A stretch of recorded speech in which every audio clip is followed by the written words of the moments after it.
Hello dear children, आपका हिंदी की कक्षा में फिर से स्वागत है। और आज हम फिर उपस्थित हुए हैं हिंदी का एक नया पाठ पढ़ने के लिए। तो शुरुआत करते हैं उसकी।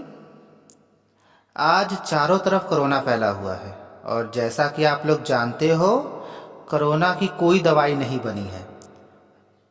तो इससे कैसे बचा जा सकता है या कैसे ठीक हुआ जा सकता है?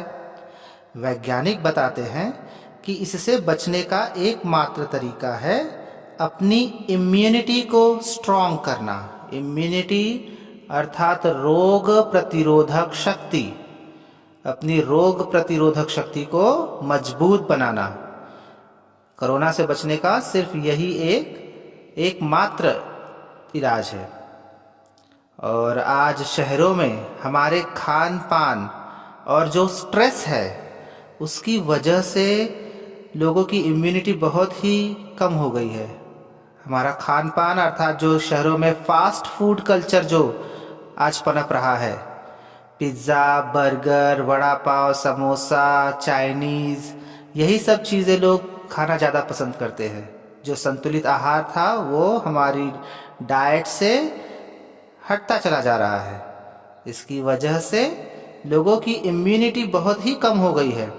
और यही वजह है कि जब थोड़ा सा भी सीज़न चेंज होता है, थोड़ा सा भी मौसम में बदलाव आता है, तो हम बीमार पड़ जाते हैं। वायरल फीवर, सर्दी, खांसी, ये सारी चीज़ें हमें जकड़ लेती है। ये सब सिर्फ इम्यूनिटी कम होने की वजह से होता है। जबकि गांव में जो लोग रहते हैं वे लोग कम बीमार पड़ते हैं, क्योंकि वहाँ अभी तक फास्ट फूड कल्चर नहीं आया है।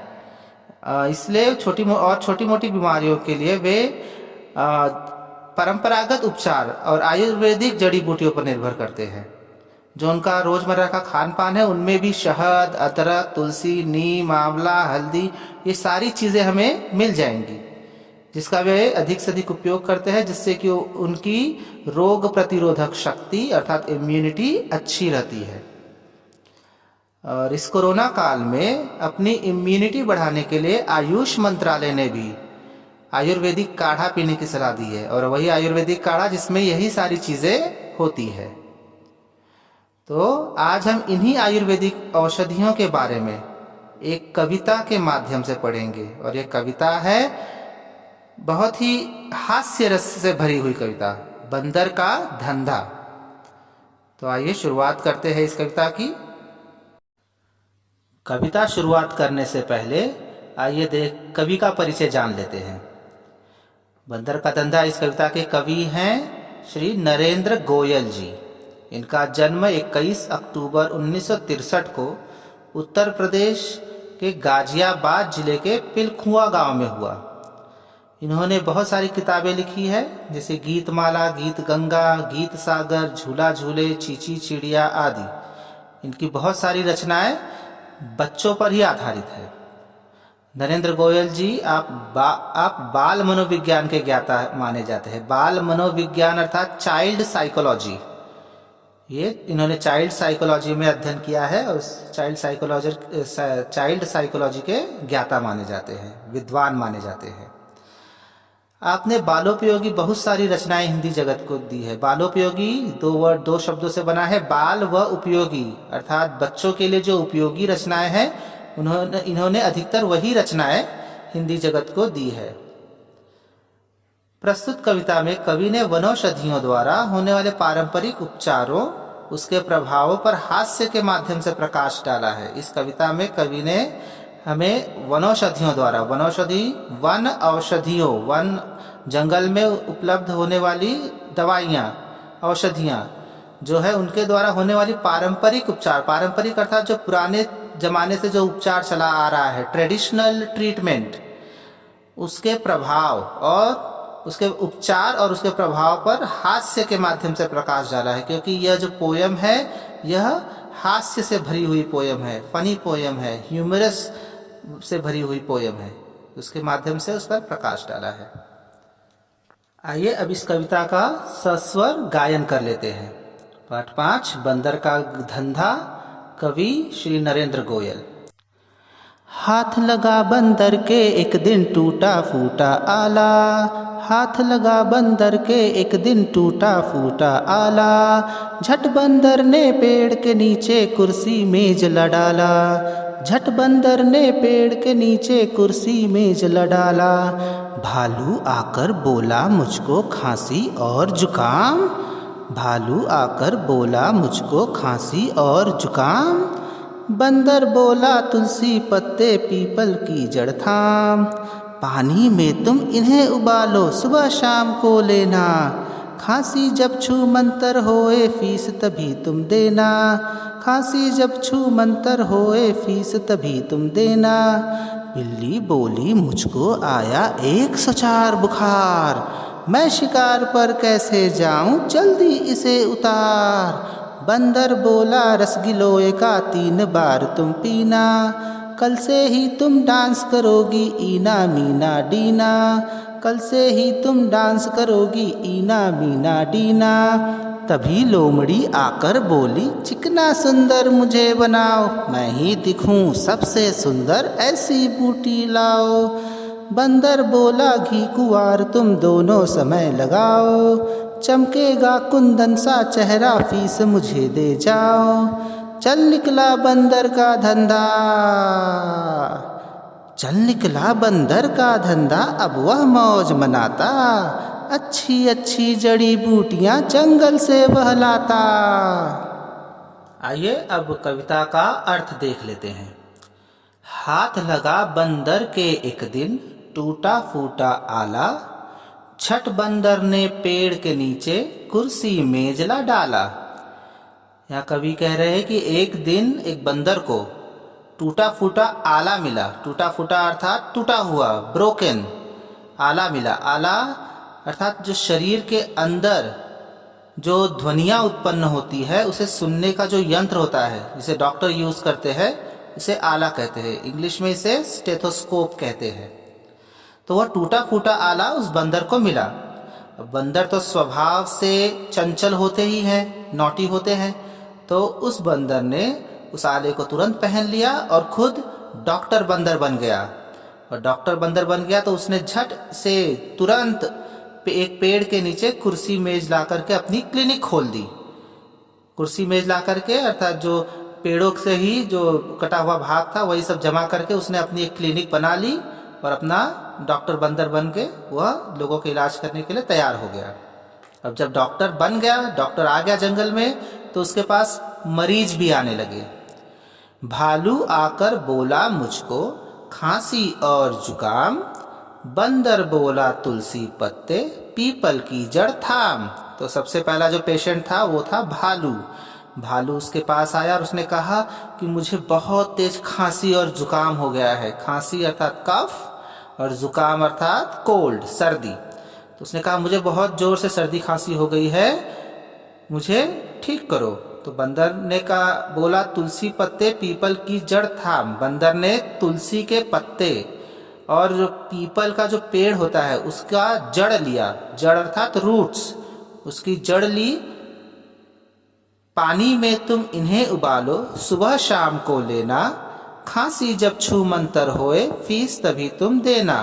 तो उसने वो पीपल की पत्ती और जड़ लिया और वह भालू को देते हुए कहा कि इसे तुम पानी में उबालना और पानी में उबालकर इससे सुबह शाम तुम इसको पीना।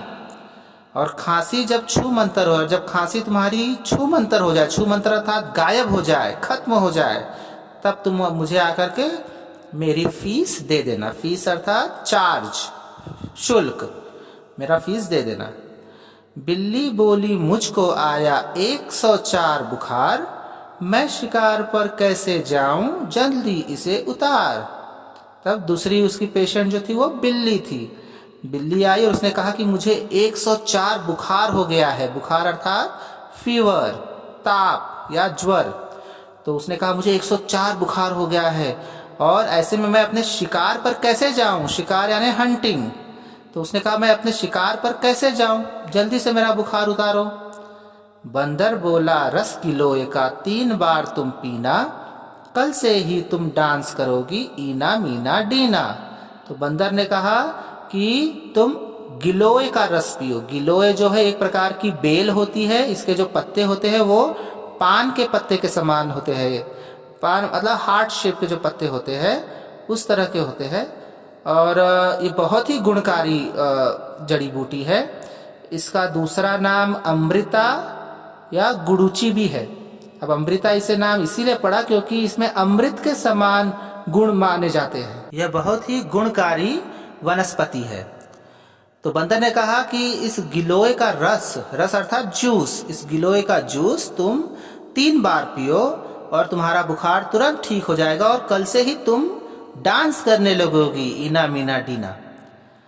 तभी लोमड़ी आकर बोली, चिकना सुंदर मुझे बनाओ, मैं ही दिखूं सबसे सुंदर, ऐसी बूटी लाओ।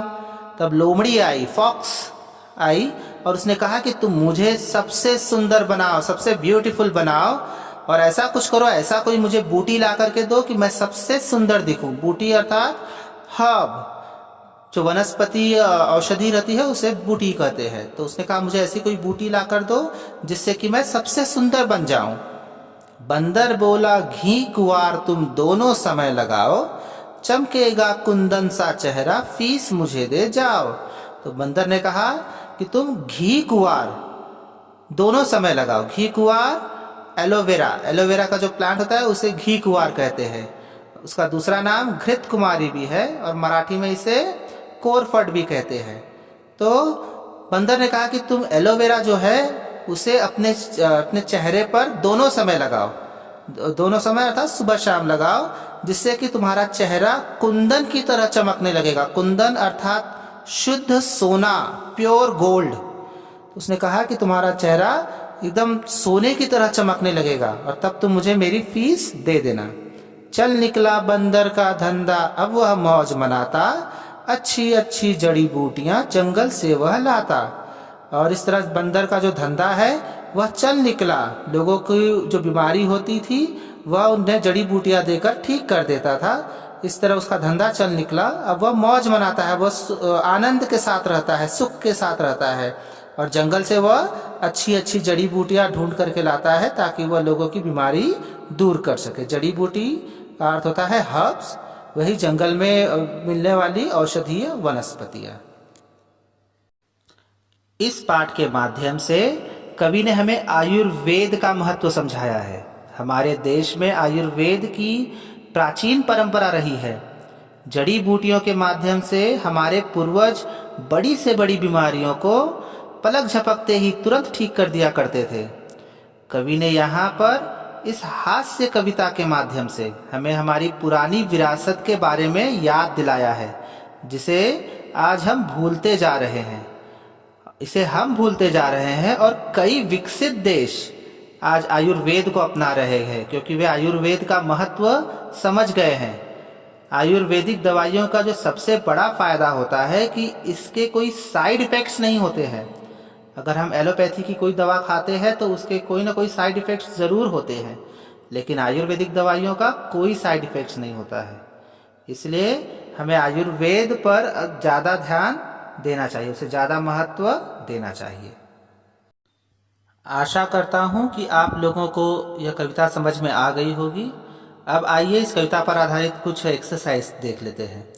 तो सबसे पहले देखते हैं शब्द युग्म। इस कविता में कुछ शब्द युग्म आए हैं। शब्द युग्म का अर्थ होता है शब्दों की जोड़ियां। शब्द युग्म, तो जो शब्दों की जोड़ियां होती है, शब्दों के जो पैर होते हैं उन्हें शब्द युग्म कहते हैं। ये 2 अलग अलग शब्द होते हैं, लेकिन हम वाक्य में इन्हें साथ में ही यूज करते हैं, और मोस्टली इनके बीच में एक हाइफन का निशान भी होता है। इस कविता में आए कुछ शब्द युग्म देख लेते हैं। टूटा फूटा, कुर्सी मेज, सुबह शाम, चिकना सुंदर, अच्छी अच्छी, और जड़ी बूटियां। तो ये कुछ शब्द युग्म इस कविता में आए हैं। अब इस कविता पर आधारित कुछ प्रश्नोत्तर कर लेते हैं।